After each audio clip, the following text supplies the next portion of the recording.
ओम शांति 24/9/2024 के साकार अनमोल धारणा युक्त ईश्वरीय महावाक्य हैं। मीठे बच्चे, तुम जितना समय बाप की याद में रहेंगे उतना समय कमाई ही कमाई है। याद से ही तुम बाप के समीप आते जाएंगे।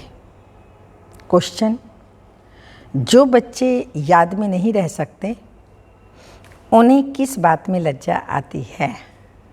आंसर, अपना चार्ट रखने में उन्हें लज्जा आती है। समझते हैं सच लिखेंगे तो बाबा क्या कहेंगे, लेकिन बच्चों का कल्याण इसमें ही है कि सच्चा सच्चा चार्ट लिखते रहें। चार्ट लिखने में बहुत फ़ायदे हैं। बाबा कहते, बच्चे इसमें लज्जा मत करो। ओम शांति। रूहानी बाप बैठ बच्चों को समझाते हैं, अब तुम बच्चे 15 मिनट पहले आकर यहाँ बाप की याद में बैठते हो। अब यहाँ और तो कोई काम है नहीं, बाप की याद में ही आकर बैठते हो। भक्ति मार्ग में तो बाप का परिचय ही नहीं है। यहाँ बाप का परिचय मिला है और बाप कहते हैं, मामी कम याद करो। मैं तो सब बच्चों का बाप हूँ। बाप को याद करने से वर्षा तो ऑटोमेटिकली याद आना चाहिए। छोटे बच्चे तो नहीं होना। भल लिखते हैं, हम 5 मास का 2 मास का बच्चा हूँ, परंतु तुम्हारी कर्म इंद्रियाँ तो बड़ी है ना। तो रूहानी बाप समझाते हैं, यहाँ बाप और वर्षे को याद करो। जब यहाँ बैठते हो तो बाप और वर्षे की याद में बैठना है। जानते हो हम नर से नारायण बनने का पुरुषार्थ में तत्पर हैं व स्वर्ग में जाने के लिए पुरुषार्थ कर रहे हैं। तो यह बच्चों को नोट करना चाहिए, हमने यहाँ बैठे बैठे कितना समय याद किया। लिखने से समझ जाएंगे, कम लिखेंगे तो अच्छा नहीं लगेगा। बाबा को चार्ट दिखाएंगे, निमित्त आत्माओं को चार्ट दिखाएंगे, अच्छा नहीं लगेगा। तो इससे हमारा चार्ट फिर और भी बढ़ेगा। ऐसे नहीं बाप को मालूम पड़ता है हर एक कितना समय याद में रहते हैं। वह तो हर एक अपने चार्ट से समझ सकते हैं बाप की याद थी या बुद्धि कहाँ और तरफ चली गई। यह भी बुद्धि में है। अभी बाबा आएंगे तो यह भी याद ठहरी ना, कितना समय याद किया। वह चार्ट में सच लिखेंगे, झूठ लिखेंगे तो और ही 100 गुना पाप चढ़ेगा और ही नुकसान हो जाएगा। इसलिए सच लिखना है। जितना याद करेंगे उतना विकर्म विनाश होंगे। और यह भी जानते हो हम नज़दीक आते जाते हैं। आखिरी जब याद पूरी हो जाएगी तो हम फिर बाबा के पास चले जाएंगे। फिर कोई तो झट नई दुनिया में आकर के पाठ बजाएंगे और कोई वहाँ ही बैठे रहेंगे। वहाँ कोई संकल्प तो आएगा नहीं।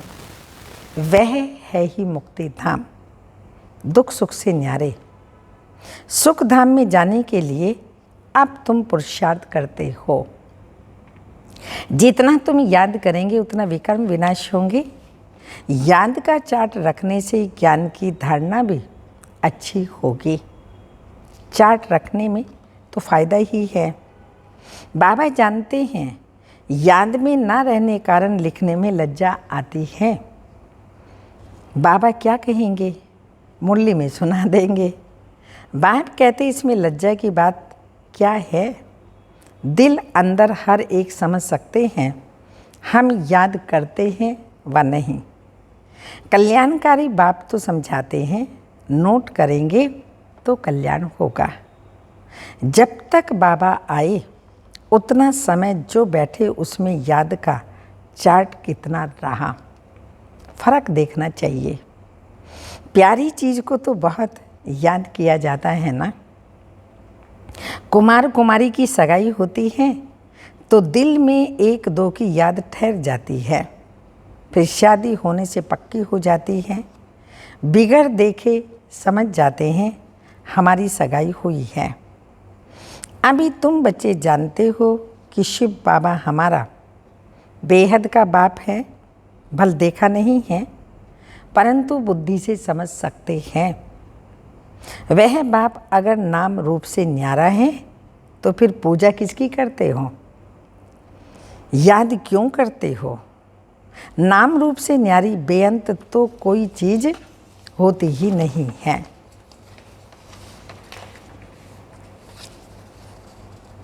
जरूर चीज़ को देखा जाता है तब तो वर्णन होता है ना। आकाश को भी देखते हैं ना, बेअंत कह नहीं सकते।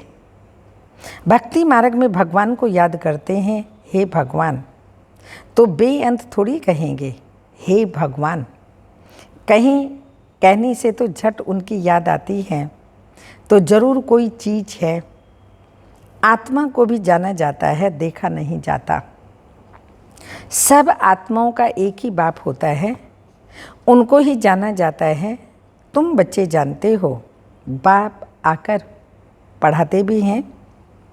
आगे यह मालूम नहीं था कि पढ़ते भी हैं। श्री कृष्ण का नाम डाल दिया है। श्री कृष्ण तो इन आँखों से देखने में आता है, उनके लिए तो बेअंत नाम रूप से न्यारा कह न सके। श्री कृष्ण तो कभी कहेंगे नहीं मामी कम याद करो, वह तो सन्मुख है, उनको बाबा भी नहीं कहेंगे। माता ही तो श्री कृष्ण को बच्चा समझ गोद में बिठाती हैं। जन्माष्टमी पर छोटे श्री कृष्ण को झुलाएंगे, क्या सदैव छोटा ही है क्या। फिर रास विलास भी करते हैं, तो ज़रूर थोड़ा बड़ा हुआ, फिर उनसे बड़ा हुआ, क्या हुआ, कहाँ गया, किसी को भी पता नहीं। सदैव छोटा शरीर तो नहीं होगा ना, कुछ भी ख्याल नहीं करते। यह पूजा आदि की रस्म चली आती है, ज्ञान तो कोई में है नहीं। दिखाते ही श्री कृष्ण ने कंसपुरी में जन्म लिया। अब कंसपुरी की तो बात ही नहीं, कोई का भी विचार नहीं चलता। भक्त लोग तो कहेंगे श्री कृष्ण हाजिरा हजूर है। फिर उनको स्नान भी कराते हैं, लिखते भी, खिलाते भी हैं। अब वह खाता तो नहीं, रखते हैं मूर्ति के सामने और खुद खा लेते हैं। यह भी भक्ति मार्ग हुआ ना। श्रीनाथ जी पर इतना भोग लगाते हैं, वह तो खाता नहीं, खुद खा जाते हैं। देवियों की पूजा भी ऐसे ही करते हैं, खुद ही देवियाँ बनाते, उनकी पूजा आदि कर फिर डुबो देते हैं। जेवरात आदि उतार कर डुबोते हैं, फिर वहाँ तो बहुत रहते हैं। जिसको जो हाथ में आया वह उठा लेते हैं। देवियों की ही जास्ती पूजा होती है। लक्ष्मी और दुर्गा दोनों की मूर्तियाँ बनाते हैं। बड़ी मम्मा भी यहाँ बैठी है ना, जिनको ब्रह्मपुत्रा भी कहते हैं। समझेंगे ना कि इस जन्म में भविष्य के रूप की पूजा कर रहे हैं। कितना वंडरफुल ड्रामा है। ऐसी ऐसी बातें शास्त्रों में आ न सके। यह है प्रैक्टिकल एक्टिविटी। तुम बच्चों को अब ज्ञान है, समझते हो। सबसे जास्ती चित्र बनाए हैं आत्माओं के। जब रुद्र यज्ञ रचते हैं तो लाखों शालिग्राम बनाते हैं। देवियों के कब लाखों चित्र नहीं बनाएंगे। वह तो जितनी पुजारी होंगे उतनी ही देवियां बनाते होंगे। वह तो एक ही टाइम पर लाख शालिग्राम बनाते हैं। उनका कोई फिक्स दिन नहीं होता, कोई मुहूर्त आदि नहीं होता। जैसे देवियों की पूजा फिक्स टाइम पर होती हैं, सेठ लोगों को तो जब ख्याल में आएगा कि रुद्र या शालिग्राम रचे तो ब्राह्मण बुलाएंगे। रुद्र कहा जाता है एक बाप को। फिर उनके साथ ढेर शालिग्राम बनाते हैं। वो सेठ लोग कहते हैं इतने शालिग्राम बनाओ। उनकी तिथि तारीख कोई मुकर्रर नहीं होती।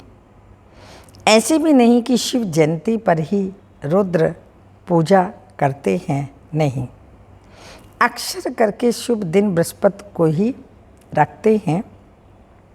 दीपमाला पर लक्ष्मी का चित्र थाली में रखकर उनकी पूजा करते हैं, फिर रख देते हैं। वह है महालक्ष्मी युगल, है ना। मनुष्य इन बातों को जानते नहीं। लक्ष्मी को पैसे कहाँ से मिलेंगे, युगल तो चाहिए ना। तो यह लक्ष्मी नारायण युगल हैं, नाम फिर महालक्ष्मी रख देते हैं। देवियाँ कब हुई, महालक्ष्मी कब होकर गई, यह सब बातें मनुष्य नहीं जानते। तुमको तो अब बाप बैठ समझाते हैं, तुम्हारे में भी सबको एक रस धारणा नहीं होती। बाबा इतना सब समझाकर फिर भी कहते हैं शिव बाबा याद हैं, वर्षा याद है। मूल बात यह है शिव बाबा को याद करना, प्राप्ति जो वर्षा बाबा से मिलता है वो याद करना, ये है मूल बात। भक्ति मार्ग में कितना पैसा वेस्ट करते हैं, यहाँ तुम्हारी पाई भी वेस्ट नहीं होती। तुम सर्विस करते हो साल्वेंट बनने के लिए। भक्ति मार्ग में तो बहुत पैसे खर्च करते हैं, इन साल्वेंट बन पड़ते हैं, सब मिट्टी में मिल जाता है। कितना फ़र्क है। इस समय जो कुछ करते हैं वह ईश्वरीय सर्विस में शिव बाबा को देते हैं। शिव बाबा तो खाते नहीं, खाते तो तुम हो। तुम ब्राह्मण बीच में ट्रस्टी हो, ब्रह्मा को नहीं देते हो, तुम शिव बाबा को देते हो। कहते हैं बाबा आपके लिए धोती कमीज लाई है। बाबा कहते हैं इनको देने से तुम्हारा कुछ भी जमा नहीं होगा। जमा वह होता है जो तुम शिव बाबा को याद कर इनको देते हो। फिर यह तो समझते हो ब्राह्मण शिव बाबा के खजाने से ही पलते हैं। बाबा से पूछने की भी दरकार नहीं क्या भेजूं, यह तो लेंगे नहीं। डायरेक्ट लेना और डायरेक्ट देना बिना बाबा को बताए। अभी साकार में बाबा नहीं हैं। बाबा बार बार कहते हैं बच्चे मैंने इनको निमित्त बनाया। जो निमित्त को बता कर के देते हैं या निमित्त के हाथ में देते हैं तो वो आपका जमा होता है। और जो भी बाबा के बच्चे ब्रह्मा कुमार कुमारियाँ सेवा केंद्र पर रहती हैं वो फिर शिव बाबा के भंडारे से पलते हैं। नहीं तो ऐसे डायरेक्ट देंगे, निमित्त को पता नहीं पड़ेगा तो कार्मिक अकाउंट बन जाएगा। आपका यज्ञ में जमा नहीं होगा, आपस में ही हिसाब किताब बन जाएगा। वो बाबा बता रहे हैं तुम्हारा जमा नहीं होगा।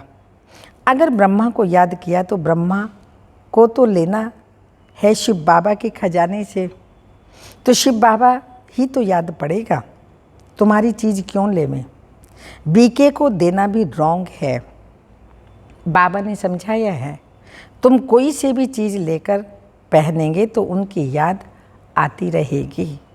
कोई हल्की चीज़ है तो उनकी बात नहीं, अच्छी चीज़ है तो और ही याद दिलाएगी। फलाने ने यह दिया, उनका कुछ जमा तो होता नहीं, तो घाटा पड़ा ना। शिव बाबा कहते हैं मामे कम याद करो, मुझे कपड़े आदि की दरकार नहीं। कपड़े आदि बच्चों को चाहिए, वह शिव बाबा के खजाने से पहनेंगे। मुझे तो अपना शरीर ही नहीं, यह तो शिव बाबा के खजाने से लेने के हकदार हैं। राजा ही के भी हकदार हैं। बाप के घर में ही बच्चे खाते पीते हैं ना। तुम भी सर्विस करते कमाई करते रहते हो। जितनी सर्विस बहुत उतनी बहुत कमाई होगी। खाएंगे पिएंगे शिव बाबा के भंडारे से, उनको नहीं देंगे तो जमा भी नहीं होगा। शिव बाबा को ही देना होता है। बाबा आपसे भविष्य 21 जन्मों के लिए पदम पति बनेंगे। पैसे तो ख़त्म हो जाएंगे, इसलिए समर्थ को हम दे देते हैं। बाप समर्थ है ना, 21 जन्म के लिए वह देते हैं। इनडायरेक्ट भी ईश्वर अर्थ ही देते हैं ना। डायरेक्ट में इतना समर्थ नहीं है, इनडायरेक्ट में इतना समर्थ नहीं है।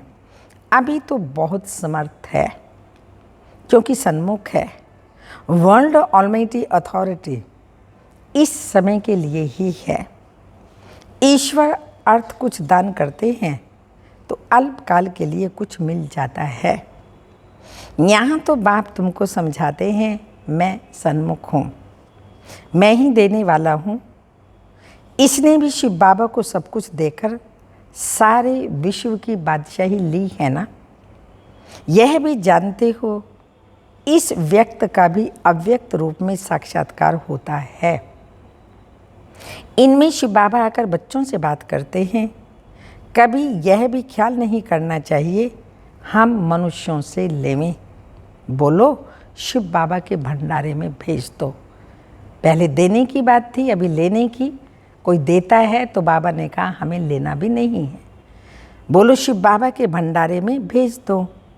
इनको देने से कुछ नहीं मिलेगा और ही घाटा पड़ जाएगा। गरीब होंगे करके 3-4 रुपए की कोई चीज़ तुमको देंगे। इनसे तो शिव बाबा के भंडारे में डालने से पदम हो जाएगा। अपने को घाटा थोड़ी डालना है। पूजा अक्सर देवियों की ही होती है, क्योंकि तुम देवियां ही खास निमित्त बनती हो ज्ञान देने के। भल गोप भी समझाते हैं, परंतु अक्सर करके तो माताएं ही ब्राह्मणी बन रास्ता बताती हैं, इसलिए देवियों का नाम जाचती हैं। देवियों की ही बहुत पूजा होती है, यह भी तुम बच्चे समझते हो। आधा कल्प हम पूज्य थे, पहले हैं फूल पूज्य, फिर सेमी पूज्य, क्योंकि 2 कला कम हो जाती हैं। राम की डिनाइस्टी कहेंगे त्रेता में, वह तो लाखों वर्ष की बात कह देते हैं, तो उनका कोई हिसाब भी नहीं हो सकता। भक्ति मार्ग वालों की बुद्धि में और तुम्हारी बुद्धि में कितना रात दिन का फर्क है। तुम हो ईश्वरीय बुद्धि, वह है रावण बुद्धि। तुम्हारी बुद्धि में है कि सारा चक्र ही 5000 वर्ष का है जो फिरता रहता है। जो रात में है वह कहते हैं लाखों वर्ष है, जो दिन में है वो कहते हैं 5000 वर्ष। आधा कल्प भक्ति में तुमने असत्य बातें सुनी हैं। सत्युग में ऐसी बातें होती ही नहीं। वहाँ तो वर्षा मिलता है, अब तुमको डायरेक्ट मत मिलती है। श्रीमद् भगवत गीता है ना, और कोई शास्त्र पर श्रीमद् नाम है नहीं। हर 5000 वर्ष के बाद यह पुरुषोत्तम संगम युग गीता का युग आता है। लाखों वर्ष की तो बात ही नहीं हो सकती। कभी भी कोई आए तो ले जाओ संगम पर। बेहद के बाप ने रचयिता अर्थात अपना और रचना का सारा परिचय दिया है, फिर भी कहते हैं अच्छा बाप को याद करो। और कुछ धारणा नहीं कर सकते हो तो अपने को आत्मा समझ बाप को याद करो। पवित्र तो बनना ही है। बाप से वर्षा लेते हो, दैवी गुण भी धारण करने हैं। अच्छा, मीठे मीठे सिक्के लदे बच्चों प्रति माता पिता बाप दादा का याद प्यार। Good morning, diamond morning. रूहानी बाप की रूहानी बच्चों को नमस्ते। हम रूहानी बच्चों की रूहानी माता पिता बाप दादा को याद प्यार। गुड मॉर्निंग, डायमंड मॉर्निंग, ओम नमस्ते। धारणा के लिए मुख्य सार हैं 21 जन्मों के लिए पद्मों की कमाई जमा करने के लिए डायरेक्ट ईश्वरीय सेवा में सब कुछ सफल करना है। ट्रस्टी बन शिव बाबा के नाम पर सेवा करनी है। सेकंड पॉइंट, याद में जितना समय बैठते उतना समय बुद्धि कहाँ कहाँ गई यह चेक करना है। अपना सच्चा सच्चा पोता मेल रखना है। नर से नारायण बनने के लिए बाप और वर्षे को याद करना है। वरदान, विस्मृति की दुनिया से निकल स्मृति स्वरूप रह। हीरो पार्ट बजाने वाले विशेष आत्म भाव। स्पष्टीकरण, यह संगम युग स्मृति का युग है और कलयुग विस्मृति का युग है। आप सब विस्मृति की दुनिया से निकल आए। जो स्मृति स्वरूप है वही हीरो पार्ट बजाने वाली विशेष आत्मा है। इस समय डबल हीरो हो, एक हीरे समान वैल्यूएबल बने और दूसरा हीरो पार्ट है। तो यही दिल का गीत सदा बजता रहे, वाह मेरा श्रेष्ठ भाग्य वाह, वाह मेरा श्रेष्ठ भाग्य वाह। जैसे देह का ऑक्यूपेशन याद रहता है, ऐसे ही अविनाशी ऑक्यूपेशन है कि मैं श्रेष्ठ आत्मा हूँ, याद रहे, तब कहेंगे श्रेष्ठ आत्मा। स्लोगन, हिम्मत का पहला कदम आगे बढ़ाओ तो बाप की संपूर्ण मदद मिलेगी। हिम्मत का पहला कदम आगे बढ़ाओ तो बाप की संपूर्ण मदद मिलेगी। अव्यक्त इशारा है। कई बच्चे बहुत अच्छे पुरुषार्थी हैं, लेकिन पुरुषार्थ करते करते कहाँ पुरुषार्थ अच्छा करने के बाद प्रारब्ध यहाँ ही भोगने की इच्छा रखते हैं। यह भोगने की इच्छा जमा होने में कमी कर देती है। इसलिए प्रारब्ध की इच्छा को खत्म कर सिर्फ अच्छा पुरुषार्थ करो। इच्छा की बजाय अच्छा शब्द याद रखो। ओम शांति।